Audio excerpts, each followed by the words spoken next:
Agree on the timetable. What about the rest of the Middle East? You mentioned Israel. Do we continue to support Israel? You know, Israel is the one democracy in the Middle East, and it has been an ally, and yes, we continue to support them. And not only do we continue to support them, but we do something that we haven't as a country done in many years, which is what we did during the Clinton administration, which is to use our influence to bring the parties to the table to try to reach a just and equitable solution to the Israeli-Palestinian conflict. And we need to do this because, you know, with respect to the Middle East, American families are hanging on by their fingernails right now while we spend $13 billion and our attention and our government's attention over there.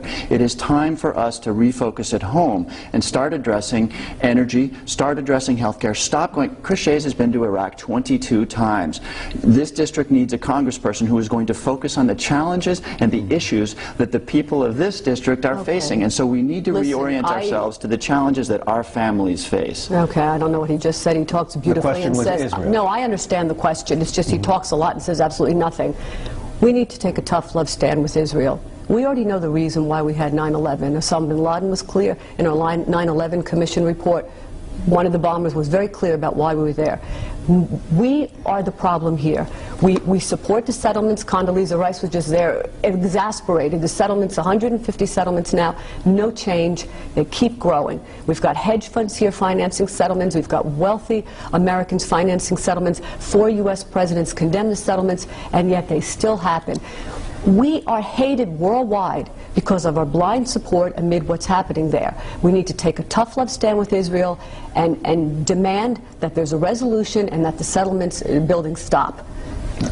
Tom, if I could just note, to imply, as Ms. Whitnum has, that the Israelis are directly or indirectly responsible for 9/11 is nothing shy of abominable and just indicates the extent to which she's not paying attention to what is really going on. Tom, I'm paying a lot of attention. Let me tell you something. Since the Second Intifada began on September 2000, when Ariel Sharon walked into a mosque to get himself elected, creating a riot, so much bloodshed, and 8 times as many Arabs as Israelis have been killed, but that's not the point. The majority of the people in the Middle East, 60% of the population is younger than 30 years old, and they have come of age during this time period, Intifada, which is still going on. It's 8 years.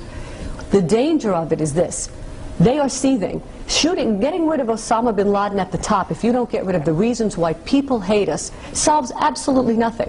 Jim talks like that because Jim was just in Israel on a 2-day, 48-hour propaganda building trip. He went there from Greenwich, put his arms around Omer. What was that all about, Jim? Was that to get your funding? Did you have to sign any documents to the AIPAC here? I didn't sign a single document. I didn't take a dime. I went there because Israel is on the sharp point of the spear that was very important to us, which is how we deal with Islamic extremism. And I felt an obligation to go there and actually talk to people. But again, this election is not about these issues. This election is about energy policy. It is about health care. It is about reasserting our leadership economically so that we have jobs and so that we lead this world once again on things like alternative energy and so that we have a health care system that we can be proud of. You're changing the topic, Jim. I want to talk about that again. How did you get, you didn't answer the question, how do you go from Greenwich, Connecticut to having your arms around Prime Minister Omer? Nobody leaves and goes to talk to Israel for 48 hours during a campaign. Why did you go? Who was the go-between? I think I explained that. I set this trip up and it was there to talk to people who are expert on these issues. We only have 5 minutes left, and there are so many important issues here. This is the most one of the ones that relates to this whole... Because he came back saying... Excuse me, I really want to move this on. Tom, he came back and said if Iran attacked Israel, that the response You're not going to set the agenda any further. I'm sorry. We have to stop now, and I have to move it on. Would be severe. How dare you wait for without...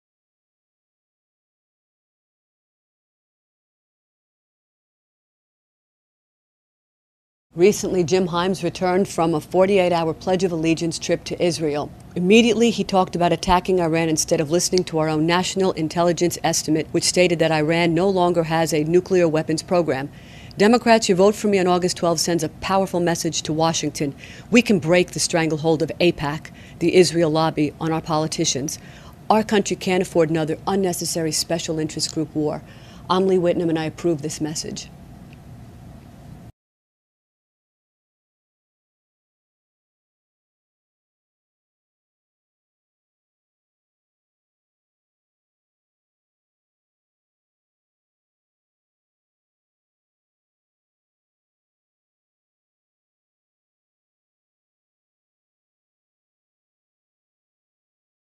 change my closing statement a little tiny bit in response.